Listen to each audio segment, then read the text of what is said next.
Mathews কুনহার সাথে অনেক টিমের কথাবার্তা হয়েছিল, আর্সেনাল থেকে শুরু করে বিভিন্ন ক্লাবের সে কোথায় যেতে চায় বা তাকে অনেক অফার করছিল, বাট শেষ পর্যন্ত সে আসলে কোনো ক্লাবে যাচ্ছে না।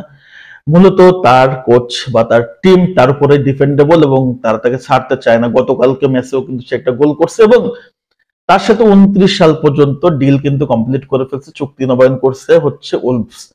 সো ম্যাথুস কুনাকে নিয়ে যে যারা যারা আসলে টার্গেট করছিল, চেলসি বা হচ্ছে আর্সেনাল, লিভারপুল, কেউ আসলে সফল হতে পারলো না। শেষ পর্যন্ত ম্যাথুস কুনহা তার ক্লাব এর সাথে আসলে ডিলটা নবায়ন করলো এবং উলফসে থাকতে 29 সাল পর্যন্ত। সো আলোচনা এতটুকুই।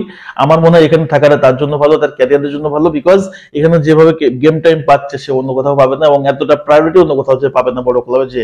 সো তার ডিসিশনটা আসলে চমৎকার এবং আমি চাই সে এখানে পারফরমেন্স যেভাবে করতেছে করতে থাক। সো গুড ম্যাথুস কুনহা, তুমি আগায় যাও এবং তোমার পারফরমেন্সটাকে কন্টিনিউয়াসলি করো। ধন্যবাদ সবাইকে, আল্লাহ হাফেজ।